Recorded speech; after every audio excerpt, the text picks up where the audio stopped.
जैसे इनके दादाजी ऋषि के थे या मेरे दादाजी लोग थे, उस समय वर्धमान नगर की स्थापना हुई। तो मेन मेरे फादर श्याम सुंदर जी पोद्दार और श्री बिशन जी भाई शाह ने एक सोसाइटी में 1 रुपये 51 फुट में 1965 के अंदर सबको प्लाट दिए और 18,000 रुपये का मकान बना के दिए 3 BHK। उसके अंदर 18,000 का लोन मिलता था और हम लोगों ने 3300 रुपये भरे थे और 165 रुपये के अंदर किस्त आई हमारे। इस प्रकार वो मकान हमारे हो गए। फिर हमको जरूरत पड़ी स्कूल की, हमने स्कूल डाली। आज वहाँ 1800 बच्चे पढ़ रहे हैं। जरूरत महसूस हुई कि भगवान की सेवा से मन शुद्ध होता है, मानवता की प्रेरणा मिलती है। तो हमने उसके बाद राधा कृष्ण मंदिर की हमारे बुजुर्गों ने स्थापना की।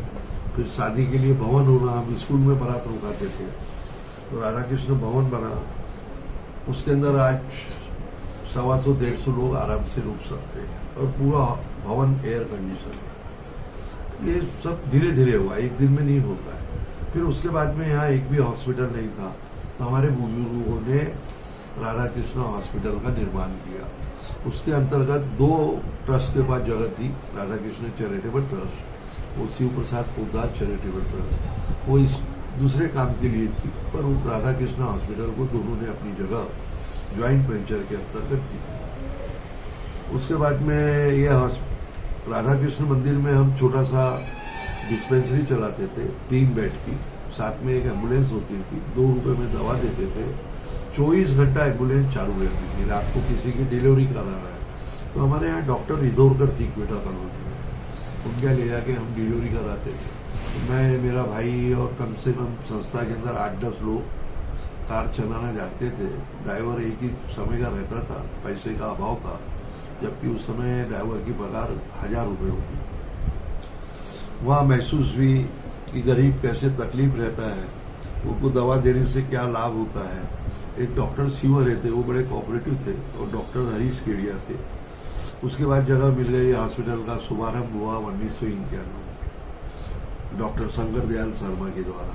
हमने आज तक 15,000 ऑपरेशन फ्री किए। लाखों लोगों के गांव में जाकर और स्लम एरिया में जाके उनका इलाज किया, उनको दवा की, डॉक्टर ले गए, एग्जामिनेशन किया। बड़ी चार्ज लगती है, एक्सरे लगता है, सोनोग्राफी लगता है, तो उनको हम हॉस्पिटल में फ्री ट्रीटमेंट, फ्री ऑपरेशन देते हैं। हमारे सबसे बड़े मार्गदर्शक थे डॉक्टर शंकर दयाल शर्मा और डॉक्टर शरद दीक्षित। ये USA में रहते थे, साल में एक बार आते थे और साथ में 3-4 अंग्रेज आते थे। वो लोग कटे हुए होठों के ऑपरेशन करते थे। ऐसे उन्होंने लगभग हर 7 दिन में, मैंने उनको नोबेल पुरस्कार में 2nd नंबर रहा है। तो वो मेरे मार्गदर्शक थे, उनसे मैंने बहुत सीखा और मानवता की सेवा को समझा। तो इस प्रकार राधा कृष्ण हॉस्पिटल जब कोरोना काल आया तो उस समय प्राइवेट हॉस्पिटलों को परमिशन नहीं थी। शायद लाखों लोगों को खाना दिया गया सुबह शाम, जो यहाँ से लोग कैसे बोल रहा हूँ कि हमने एक को सुबह का भी खाना दिया, रात का भी दिया, दूसरे दिन का पानी दिया, चप्पल दी, और जिसके कपड़े एकदम फट गए थे उनको, कुछ लोगों को कपड़े दिए और दवाई दी। और एक DCP साहब है, मैं नाम बोल रहा हूँ, अभी एडिशनल कलेक्टर वर्तमान में है। उन्होंने आउट ऑफ हम लोगों को यानी ट्रकों के डीजल भरने को बोले, तो वो ट्रकें झारखंड तक गई भैया, और यहाँ से देवरी बॉर्डर में छत्तीसगढ़ वालों को छोड़ देते थे। तो वहां से देवरी से छत्तीसगढ़ के पूरे, जो ये बेचारे रातों रात लॉकडाउन हुआ तो उनको छोड़ने का मौका मिला। हमने ऑपरेशन किया, वो बता दिया। फिर हमने NMC में, सबसे पहले हमने जब कोरोना आया तो एक चाइना की बच्ची हमारे यहाँ आई हुई थी, उसकी हमारे पास वीडियोग्राफी है। तो हमने नागपुर में एक भी पेशेंट नहीं था, पर हमारे एक NMC कमिश्नर थे मुंडे साहब, बड़े डायनामिक आदमी थे। उनको मैंने रिप्रेजेंटेशन दिया कि प्राइवेट हॉस्पिटल्स खोलो, उन पर कंट्रोल आप करो, उनके रेट फिक्स करो। उस समय 7500 रुपये सिटी स्कैन था, मैंने साहब को मिलकर 2500 रुपया करवाया। घटाते पहले 4800 रेट हुआ, फिर 2500 कराया, तो लाखों लोगों को लाभ मिला। उसके बाद उन्होंने प्राइवेट परमिशन, ये कागजी कार्रवाई, इसमें टाइम लगते लगते सबसे पहला ऑर्डर अगस्त महीने में वो काट टूट गया, जनों को मिला। उसमें हमारे सिर्फ 12 बेड मंजूर हुए। आज हम 12 बेड से 150 बेड पे आ गए, जिसमें 20-25 बेड 2 दिन में चालू हुए। और 150 बेड में हमारे पास 65 बेड आईसीयू के है और उसमें 22 बेड अभी चालू होने के 2 दिन में हो जाएंगे। और 85 बेड है हमारे ऑक्सीजन बेड, यानी हमारे टोटल बेड्स पे ऑक्सीजन है। पर 150 बेड यानी उठ के मुंह में जीरा। तो हमारे यहाँ वेंटिलेटर बहुत है, यानी मेरे ख्याल से वेंटिलेटर होंगे 16, 17, 18, बाईपेप होंगे 25-30। एक ऑक्सीजन प्रेशर मशीन आती है, वो कम से कम 5-7 हॉस्पिटल में, ज्यादा में नहीं है, वो हमारे पास 4 है। मॉनिटर होंगे मेरे ख्याल से 80-90। तो हमने कोशिश की, भाई चैरिटेबल ट्रस्ट है, लोगों ने हमको दान दिया, दक्षिणा दी। उस समय तो कोई बजट नहीं था, नई लिफ्ट लगाए, नया ट्रांसफार्मर लगाए, उसके बाद में ये सब इक्विपमेंट, वेंटिलेटर वगैरह खरीद। तो हमने हर कंपनियों के सीएमडी से बात की, उन्होंने हमको बहुत कंसेशन दिया, हम उनके आभारी हैं। हमको सरकार से एक फूटी कौड़ी नहीं मिली। पर दुख है कि बड़े बड़े हल्ला होते हैं कि वेंटिलेटर बांट रहे हैं और ये बांट रहे, वो बांट रहे, पर हमको नहीं देते। क्यों नहीं देते? हम कोई पार्टी के वो तो है नहीं, चम्मच जो भी है लीड। इस प्रकार राधाकृष्ण हॉस्पिटल ने अपने अनुभव में एक सर्वे किया। 80 बेड तक हम लास्ट इसमें पहुंच गए थे, पर ये किसी को स्वप्न में नहीं था कि सेकंड लहर आएगी। खैर सेकंड लहर दिखी, हमने और खर्चा करके उसको 150 बेड तक लाया।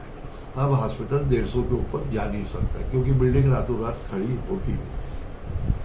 अभी राधाकृष्ण हॉस्पिटल में 5 ओटी है। मेरे ख्याल से नागपुर में एक भी हॉस्पिटल में 4 आईसीयू नहीं है वार्ड। एक आईसीयू में 16 है, एक में 14 है, एक में 11 है, और जो नया आ रहा है उसमें 22 है। तो जगह थी, जगह के बाद में दानदाता का पैसा था, हॉस्पिटल को भी कुछ अर्निंग्स हुई थी। राधाकृष्ण हॉस्पिटल ने अभी तक 1.5 करोड़ रुपए 80 लाख रुपए का डोनेशन दे चुका है अपने जरूरतमंद भाइयों को। उसमें ना कोई जात पात है, ना कोई दल बल है। आप मानेंगे नहीं, 150 रेमडेसिविर हमने फ्री बांटे हमारे गरीब भाइयों। आज 3 रेमडेसिविर मार्केट में 1 लाख रुपए में बिक रहा है। तो यदि आप उसका गुना भाग लगा तो 50 लाख, पर हमको आए जो रेट में, वो पूरे पैसे हमने दिए, हमारे दानदाताओं ने दिए। उसके बाद में क्या हमको ये प्रेशर कैसे कम हो? तो हमने कई बार कलेक्टर साहब को बोला, कई बार हमने एनएमसी को बोला कि भाई इसका एक बहुत सीधा इलाज है, वो पूरे हिंदुस्तान में लागू होता है कि तुम ज्यादा से ज्यादा कोविड सेंटर करो। आदमी घर पे रहता है, दवाई टाइम से नहीं लेता, ऑक्सीजन छोटा मोटा लगता नहीं लेता, सीटी स्कैन नहीं कराता, तो ये लोग परमिशन ही नहीं देते थे। हमको 5 दिन पहले परमिशन है कि एक ये आप समझ लो 2 पेशेंट है, 10 पेशेंट है। 10 पेशेंट में 8 पेशेंट कोविड में केयर में भर्ती हुए। तो ये 10 पेशेंट में से 5 पेशेंट वहीं ठीक हो जाएंगे, 6 ठीक हो जाएंगे, बचे कितने? 4। वो 4 कहाँ जाएंगे? हॉस्पिटल में। उसको जहां जाना है जाओ। हमारे यहाँ प्राथमिकता रहेगी, यदि हमारे यहाँ बेड अवेलेबल है हम रिजर्व रखेंगे, उसको हम हमारे बेड देंगे। उसको आईसीयू लगेगा, हम आईसीयू देंगे। आज भी हमारे यहाँ एडमिटेड पेशेंट को आईसीयू देने की जवाबदारी हमारी, और आज तक हमने एक को भी यहाँ से ट्रांसफर नहीं किया, एक भी पेशेंट। उसका पूरा इलाज हम करते। सक्सेस रेशो में क्या रेट है हमारा सफलता का, वो आप कॉर्पोरेशन में जाके पूछो। बड़े बड़े हॉस्पिटल से हमारा सक्सेस रेशो बहुत ज्यादा है। उसके बाद में पैसे की बात है, कोई 17 लाख का बिल बना रहा है, कोई 7 लाख का बना रहा है, उनसे हमको कोई लेन देन। जिसका छाती का कलेजा है वो कितने की भी लूट मार करे, किसी का कुछ भी करे, वो हमारा विषय नहीं है। उसके बाद में इसकी ऑडिटिंग होती है कॉर्पोरेशन द्वारा, 1 बार नहीं 2 बार होती है। ऐसा नागपुर में हॉस्पिटल नहीं है 80% है जिसको पेनल्टी नहीं हुई। और जिसको रिफंड पैसे नहीं करना पड़ा, भगवान की दया से प्रभु राधा कृष्ण का ये हॉस्पिटल सेवा भाव में एक जने को भी एक पैसा वापस नहीं करना पड़ा। उसके बाद जरूरतमंद आया कि बाबूजी मेरे को दवाई के पैसे नहीं है, तो हमने उसको रिफंड चेक किए। हमारा क्लेम नहीं बनता है क्योंकि पैसा हमारे लिए अहमियत नहीं है, और यह ईश्वर की दया है कि हमारे पे कोई किसी ने आज तक अंगली नहीं उठाया। हमारे यहाँ वीआईपी लेवल पे डॉक्टर्स है जो मरीजों की सेवा करते हैं, एकदम वीआईपी लेवल पे जो नामी डॉक्टर्स। अब डॉक्टर गांव में मिलते नहीं, पेशेंट के लिए डबल डॉक्टर लगते, 3 गुना नर्स लगी, 4 गुना आरएमओ लगे। ये सीधा सीधा हिंदुस्तान का मार्केट है। तुम 4-10 दिन पहले टिकट कराओ 2200 की, बाद में कराओ 3000, 5000, 8000, वक्त पे जाओ तो सीजन में 16000 की हो जाए। हमने डॉक्टरों का रेट मार्केट में कर दिया, डबल, ट्रिपल, चौबल। नर्सों का रेट 1.5 कर रहा था क्योंकि हमको सेवा देना तो इस कारण हमारे को स्टाफ मिलता है। अब अपने पॉइंट पे आते हैं अपन। ये जो हमने 50 बेड 150 के बाद हॉस्पिटल में जगह नहीं, तो कोविड केयर सेंटर खोला है। इसमें आदमी देखता है यार मैं कहाँ से 4000 लाऊंगा, फिर नर्सिंग के पैसे कहाँ से दूंगा, तो हमने उसका 2000 रुपये में रहने का इंतजाम, एयर कंडीशन में, खाने का 7 टाइम का इंतजाम, यानी चाय, नाश्ता, खाना, रात का खाना, दूध, फ्रूट। उसके बाद में nurses free, RMO free, consultant free. 2000 में अच्छा रिस्पांस आ रहा है, कल ही उद्घाटन हुआ है। उसके बाद में कोई गरीब है, भैया 1000 दे दे, और बोलेगा कोई गरीब है तो भैया हाथ जोड़ते तेरे, तू फ्री में आ जा। इससे ज्यादा हमारी ताकत। अब उसके बाद में राधा कृष्ण हॉस्पिटल जाना है, हमको मालूम है ये गरीब है, हम 50% डिस्काउंट देंगे। ये हमारी योजना के अंतर्गत हम काम कर रहे हैं। और राधा कृष्ण हॉस्पिटल ने आज तक लाखों लोगों को अनाज बांटा है, कपड़े बांटे हैं, कथाएं की है बड़ी बड़ी, जिससे हमारे में स्फूर्ति आती है, हमारे विल्स पावर बढ़ता है। जो इंटरनेशनल हमारे विजय कौशल जी महाराज है, गोविंद गिरी जी महाराज है, जिन्होंने भी राम जन्मभूमि की पूजा मोदी जी की कराई, ये सब रामदास जी, राम प्रसाद जी महाराज, ये सब नेशनल इंटरनेशनल है। और मेरे घर में ईश्वर की दया से तीनों जने 5 साल रुके, यानी 2 बार हुई थी, एक ही तो 10-10 दिन रुके। तो ये ईश्वर कराता है, मैं कुछ नहीं हूँ। ये हमारे सब मेहनती लोग, ऐसे 10 लोगों की टीम है। राधा कृष्ण हॉस्पिटल के अंदर जो निर्माण हुआ, सबसे बड़ा सहयोग रहा राधा कृष्ण चैरिटेबल ट्रस्ट, आपके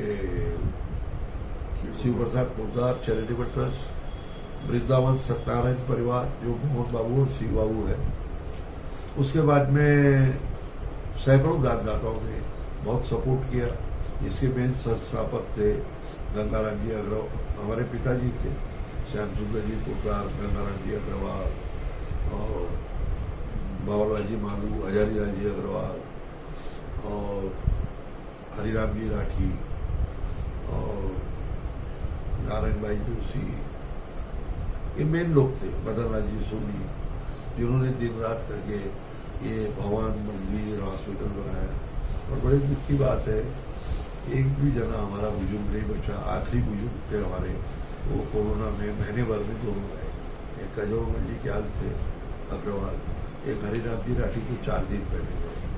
ये कोरोना किसको खा रहा है, किसको छोड़ रहा है, इस वक्त देखिए। जो भी सीरियस पेशेंट आता है उसको जाता है आईसीयू में। यहाँ वही पेशेंट आएगा जिसका 92 का ऊपर ऑक्सीजन लेवल है, सीटी स्कोर 5 के 3 के नीचे है। वो जो प्रोटोकॉल है वो मेरा नहीं है, ये प्रोटोकॉल मेरा नहीं है। कोरोना कोविड केयर का प्रोटोकॉल गवर्नमेंट का, आईसीयू में आ रहे हैं जो हमारी Indian council of medical research, वो उसका है, वो एनएमसी का है, गवर्नमेंट ऑफ महाराष्ट्र का है, कि कोविड केयर में किसको लिया जाए, तो वो नॉर्म से लेंगे। अब उसके बाद में उसकी बीमारी कंट्रोल नहीं है, बीमारी बढ़ती है सारी, मैंने कोई ठिकाना नहीं कैसे बढ़ती, कितनी भी दवा ले लिए, तो उसको जहाँ भी जाना है जाए। राधा कृष्ण हॉस्पिटल में जाना है तो एम्बुलेंस है, बाजू में हॉस्पिटल है, उसको पूरी कंडीशन बताएंगे, हमारे से जो सहूलियतें देंगे, पर हम गारंटी नहीं लेते कि वो उसको जिंदा करके वापस भेज दिया। ऑक्सीजन में सिलेंडर में हवा मार के भर नहीं सकता, रेमडेसिविर मेरे घर में नहीं बनता। हमने हमेशा कलेक्टर साहब को लेटर दिया है, कई बार हमने बोर्ड लगाए, no admission due to oxygen and corona. हम नया admission immediate within 5 minutes रोक देते, सिक्योरिटी पूरी गेट पे खड़ी हो जाती कि जो भर्ती है उनको तो बचाए।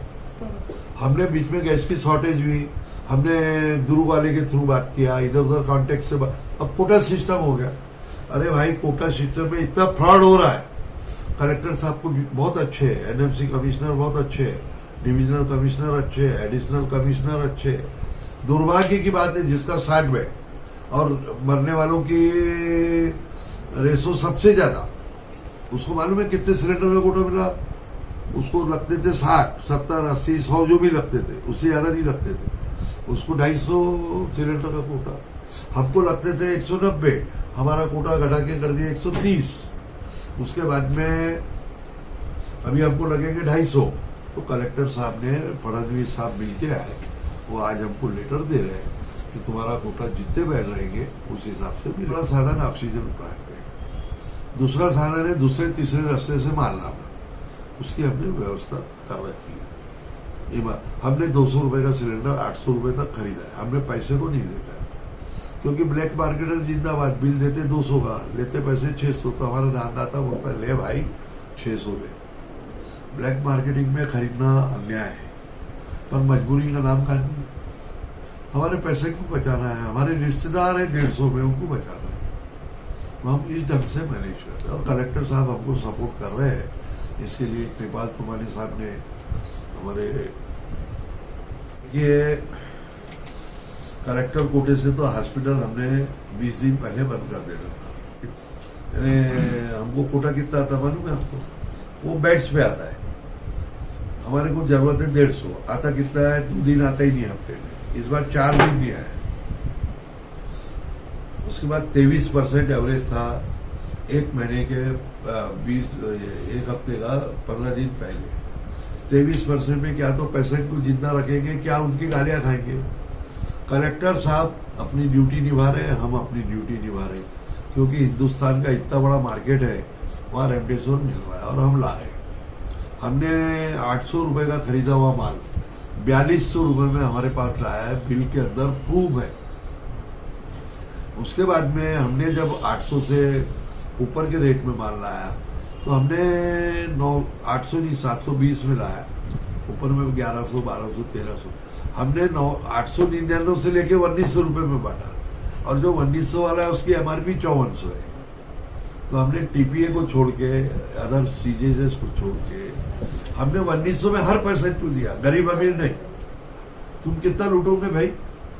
एक लिमिट होना ना, 1 रुपए की चीज 10 रुपए में बेचोगे। बहुत बड़ा घोटाला है। हमारी दूसरी संस्था है यूनाइटेड प्रोग्रेसिव फाउंडेशन, उसका एक विंग है यूनाइटेड कोरोना कमांडो ग्रुप। मैं राधा कृष्ण हॉस्पिटल में इसकी बात नहीं, पहले 200 में हमारा रिजल्ट देखेंगे, 150 प्लस कितने हो गए। हमारी ताकत है इमीडिएटली 50 बेड यहाँ और 50 बेड सिंधु भवन में, हमारे पास एनओसी आ गया है। हम 300 बेड 3 दिन में बढ़ा देंगे। हम अभी देख रहे हैं कि हमारे स्टाफ का क्या प्रॉब्लम है, हमारे कम्युनिकेशन का क्या प्रॉब्लम है, हमारी नर्सेस है, स्टाफ है, डॉक्टर है, इनके क्या प्रॉब्लम है।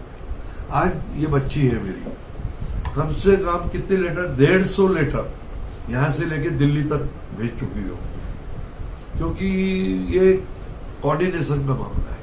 आईएएस ऑफिसर आज 16 घंटे काम कर रहा है ईमानदारी से। इनको उठे सुटे मालूम नहीं, किसी का दिमाग फिरा, एक नट को कस देंगे, एक की हवा निकाल देंगे, पूरी चलती हुई गाड़ी को पंचर कर देंगे। इनका काम है। हमारे एक विंग होती है विजिलेंस विंग, एक होती है डिजास्टर टीम, इनका काम है अवेलेबिलिटी। ये अवेलेबिलिटी चलते हुए डिस्टर्ब हो जाती है, क्योंकि समन्वयता नहीं है। आपसे पहले राधा कृष्ण हॉस्पिटल के अंदर संस्थाएं इन्वॉल्व है, Radha Krishna Mandir trust, Radha Krishna charitable trust, Shiv Prasad Uddhar trust charitable trust और श्याम रसोई। राधा कृष्ण मंदिर ट्रस्ट और शिव प्रसाद उद्धार ये पेरेंट कंपनी है। उसके बाद में कार्यकर्ता है। राधा कृष्ण हॉस्पिटल की टीम अपना काम करती है। श्री भाई ऐसे है कि तीनों संस्था में, बाकी एक भी आदमी तीनों संस्था में नहीं है। तो वहाँ के दो पेरेंट्स, हमारी जो ऑर्गेनाइजेशन है उसमें मेरा छोटा भाई पवन पोद्दार ये चेयरमैन, और उनके साथ इतने लोग हैं, ऋषि भाई बताएंगे। कृष्ण मंदिर ट्रस्ट में और राधा कृष्ण चैरिटेबल ट्रस्ट में पवन बाबू पोद्दार मैनेजिंग ट्रस्टी और प्रेसिडेंट है। हॉस्पिटल में पवन बाबू डायरेक्टर हैं। मैं खुद वहाँ सेक्रेटरी, सुधीर बाबू केडिया मंदिर सेक्रेटरी हैं, कोषाध्यक्ष अनिल जी क्याल, और मंदिर में कोषाध्यक्ष मैं हूँ। और हरीश जी अग्रवाल मंदिर चैरिटेबल ट्रस्ट हॉस्पिटल मंदिर यहाँ भी हैं वो भी। पर मैं सेवक हूँ, मेरे भाइयों का और वक्त का जो तकाजा रहता है उसमें मैं अभी 12 घंटे दे रहा हूँ, 14 घंटे दे रहा हूँ। हमारे अभी वर्तमान में वाइस प्रेसिडेंट सीनियर है वंदना जी, बी बिट्स से है। उसके बाद में उपाध्यक्ष है रतन जी अग्रवाल, और secretary Harish ji Agarwal. He was director of 14 companies. एक समय में हरिगंगा ग्रुप हुआ करता था, वो बहुत काम करते हैं। उसके बाद में ज्वाइंट सेक्रेटरी है शिव गुप्ता, जो 16 घंटे एडमिशन को कोऑर्डिनेट करते हैं। हमारे यहाँ हम यदि टाइम नहीं देते, हमारे यहाँ बेड बिक गया 50,000 रुपए में, 1 लाख रुपए में, आईसीयू बिक रहा है 2 लाख में। हमारे यहाँ हमने लफड़ा पकड़े ना, 1 लाख रुपए में आईसीयू बेड दिया एडजस्ट करके। तो हम यहाँ गरीबों को डिस्काउंट दे रहे हैं और वो साले बेच रहे। तो बहुत कंट्रोल है हमारे ट्रस्टियों का। ज्वाइंट सेक्रेटरी है शिव गुप्ता और ऋषि कुमार, और ट्रेजरर है चार्टर्ड अकाउंटेंट। फिर मेन जो एडमिनिस्ट्रेटर में है डॉक्टर केदरवार जी है, राकेश केदरवार जी पूरा एडमिन देखते हैं, चार्टर्ड अकाउंटेंट और एक्स हाईकोर्ट आर्बिट्रेटर रविंद्र गणेडीवाल जी पूरा बायोगैस सिस्टम मैनेज करते हैं, मनीष केडिया, और मेंटेनेंस मैनेज करते हैं मानधना जी। इस प्रकार ये टीम वर्क है, और डोनेशन वाले सब चल के आते हैं। तो हम किसी के मंगले जाते हैं, क्योंकि सबको मालूम है यहाँ मरने के बाद स्वर्ग होना, और स्वर्ग होना तो दान करो या पुण्य करो या कुछ काम करो, तो काम सबसे होता नहीं, क्योंकि धंधे का नुकसान होता है। तो दान देने वालों की कमी नहीं है, वेटिंग लिस्ट रहती है, क्योंकि किसी का पैसा लेके हम दूसरे काम में नहीं डाल सकते।